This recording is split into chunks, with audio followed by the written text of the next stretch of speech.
Students, welcome to this lecture of class plus 2 from the unit journal principle and processes of isolation of element। जैसा कि पता ही है कि इस unit के अंदर हम मेटलर्जी के बारे में डिस्कस कर रहे थे। और मेटलर्जी क्या है? मेटल ऑब्टेन करने का एक प्रोसेस है और मेटल ऑब्टेन की जाती है 4 स्टेप्स के अंदर। सबसे पहला स्टेप है crushing and grinding of ore, second step है concentration of ore, third step है extraction of crude metal from the concentrated ore और फोर्थ स्टेप है रिफाइनिंग ऑफ क्रूड मेटल। जो फर्स्ट 3 स्टेप हैं वो हम पहले डिस्कस कर चुके हैं।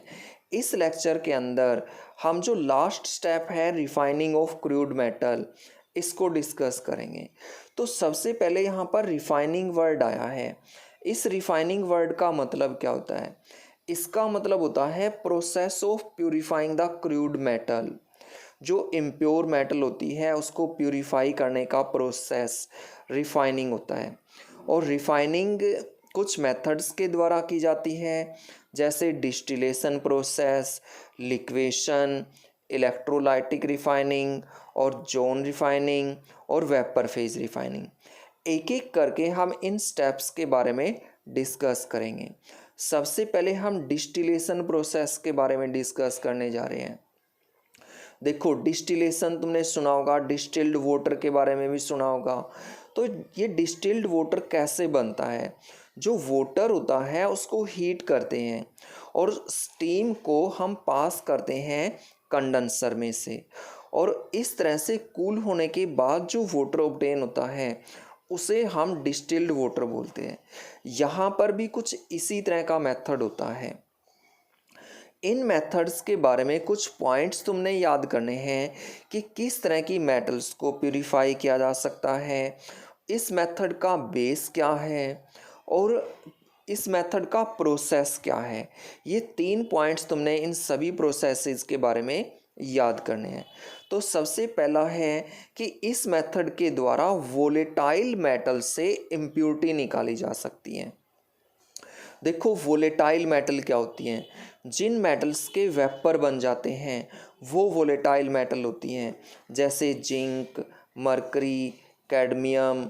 ये क्या हैं? वोलेटाइल मेटल्स हैं और इनसे हम इम्प्योरिटी निकालते हैं। देखो, इस मेथड के अंदर हम आयरन रिटोर्ट का यूज करते हैं। देखो, रिटोर्ट का क्या मतलब होता है? रिटोर्ट का मतलब होता है भट्टी। तो एक आयरन की बनी हुई भट्टी होती है जिसके साथ एक ट्यूब जुड़ी हुई होती है और उसके साथ एक रिसीवर जुड़ा हुआ होता है। आयरन रिटोर्ट के अंदर इम्प्योर मेटल को रखकर उसको हीट करते हैं। तो मेटल कैसी है? वोलेटाइल है, इसलिए उसके वेपर बन जाएंगे। और जो इम्प्योरिटीज़ हैं वो कैसी हैं? नॉन वोलेटाइल हैं, इसलिए उनके वेपर्स नहीं बनेंगे। जो वेपर्स हैं उनको रिसीवर के अंदर कलेक्ट कर लेते हैं और उनको कूल कर लिया जाता है।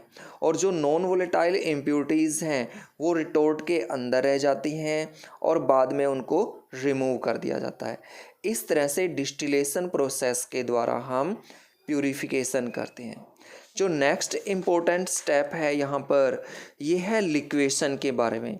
वेरी इम्पोर्टेंट प्रोसेस है, कई बार इस प्रोसेस के बारे में पूछा जा चुका है। देखो, इस मेथड्स का प्रिंसिपल क्या है? ये इसका प्रिंसिपल है कि metal has lower melting point than the impurities. मतलब मेटल और इम्प्योरिटीज़ के मेल्टिंग पॉइंट में डिफरेंस होगा। और कम किसका होगा मेल्टिंग पॉइंट? मेटल का मेल्टिंग पॉइंट कम होगा।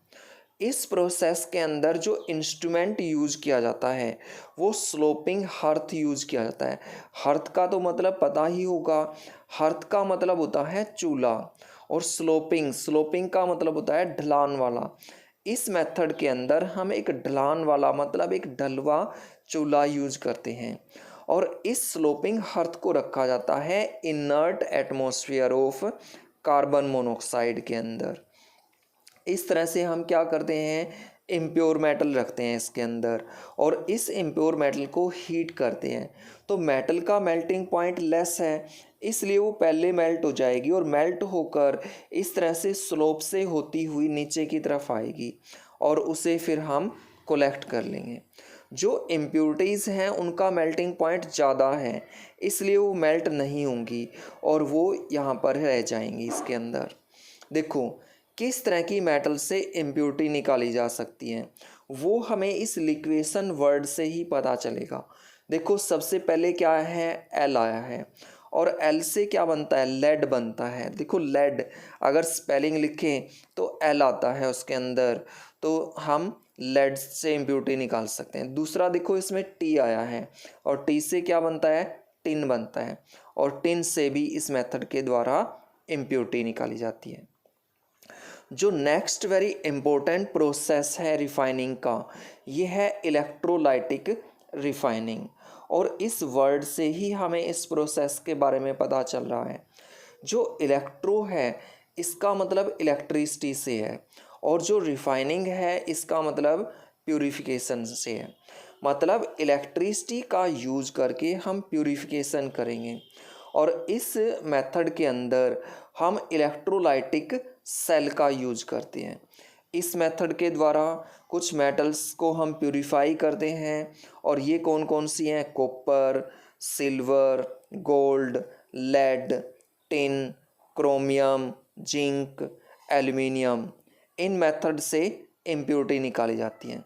देखो इस सारे प्रोसेस को PCIA से याद रख सकते हो और इसको तुम बोलोगे PKIA।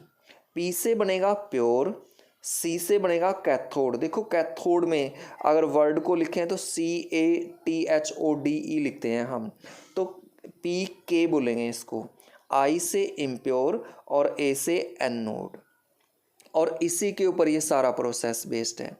इस मेथड के अंदर हम क्या करते हैं, जो प्योर मेटल रोड होती है उसको कैथोड बना देते हैं और जो इम्प्योर मेटल रोड होती है उसको एनोड बना दिया जाता है और उसको मेटल इलेक्ट्रोलाइट के अंदर हम डीप कर देते हैं और उसको कनेक्ट कर दिया जाता है एक इलेक्ट्रिक सोर्स के साथ। जब हम इलेक्ट्रिसिटी पास करते हैं तो जो इम्प्योर मेटल रोड है उससे मेटल आयंस सॉल्यूशन के अंदर चले जाते हैं by the loss of electron. इस तरह से जो एनोड है उसके ऊपर रिएक्शन होगी, ये इम्प्योर मेटल है तो ये क्या करेगी, ऑक्सीडेशन होगा एनोड के ऊपर, इलेक्ट्रॉन का लॉस करेगी और इस तरह से मेटल आयन बना देगी और ये मेटल आयन सॉल्यूशन के अंदर चले जाएंगे। फिर ये मेटल से मेटल आयन कैथोड की तरफ जाएंगे और कैथोड से इलेक्ट्रॉन लेकर किसके अंदर चेंज जाएंगे, मेटल के अंदर चेंज जाएंगे। ये मेथड अगर हम कॉपर के ऊपर अप्लाई करें तो जो कैथोड है वो किसकी बनी होगी, प्योर कॉपर की बनी हुई होगी और अगर एनोड को देखें तो वो किसकी बनी हुई है, इम्प्योर कॉपर की बनी हुई है और कॉपर सल्फेट सॉल्यूशन हमने इसके अंदर डाला है तो एनोड के ऊपर रिएक्शन होगी। एनोड से जो कॉपर के एटम है वो इलेक्ट्रॉन का लॉस करके कॉपर आयन बना देंगे, ये कॉपर आयन सॉल्यूशन में चले जाएंगे, सॉल्यूशन से फिर ये कैथोड की तरफ अट्रैक्टेड होंगे, कैथोड इनको इलेक्ट्रॉन दे देगी और ये किस में चेंज जाएंगे, कॉपर मेटल के अंदर चेंज जाएंगे। ये जो कॉपर मेटल है ये इस तरह से कैथोड के ऊपर डिपॉजिट होती रहती है और जो एनोड है वो धीरे धीरे ख़त्म होती रहती है। जो भी इम्प्योरिटीज होती हैं इसके अंदर वो एनोड के नीचे कलेक्ट हो जाती हैं in the form of anode mud. अगर हम यही मेथड जिंक के ऊपर अप्लाई करें तब भी कुछ इसी तरह से प्रोसेस होगा। जो कैथोड है वो किसकी बनी हुई होगी, प्योर जिंक की बनी हुई होगी। जो एनोड है वो किसकी बनी हुई होगी, इम्प्योर जिंक की बनी हुई होगी और सॉल्यूशन कौन सा लेंगे इसके अंदर, जिंक सल्फेट सॉल्यूशन लेंगे। तो यहाँ पर एनोड के ऊपर क्या होगा, ऑक्सीडेशन होगा। तो जो जिंक के एटम है वो इलेक्ट्रॉन का लॉस करके Zn2 पॉजिटिव आयन बना देंगे, वो Zn2 पॉजिटिव आयन सॉल्यूशन में चला जाएगा और कैथोड के ऊपर नेगेटिव चार्ज है इसलिए वो अट्रैक्ट करेगी उसको और इलेक्ट्रॉन देकर न्यूट्रलाइज कर देगी, और जो जिंक मेटल है वो इसके ऊपर डिपॉजिट हो जाएगी। इस तरह से इलेक्ट्रोलाइटिक रिफाइनिंग का यूज होता है और वेरी इंपॉर्टेंट प्रोसेस है सीबीएसई बोर्ड और हरियाणा बोर्ड दोनों के बच्चों के लिए। ये कई बार एग्ज़ाम के अंदर पूछा जा चुका है। Thank you.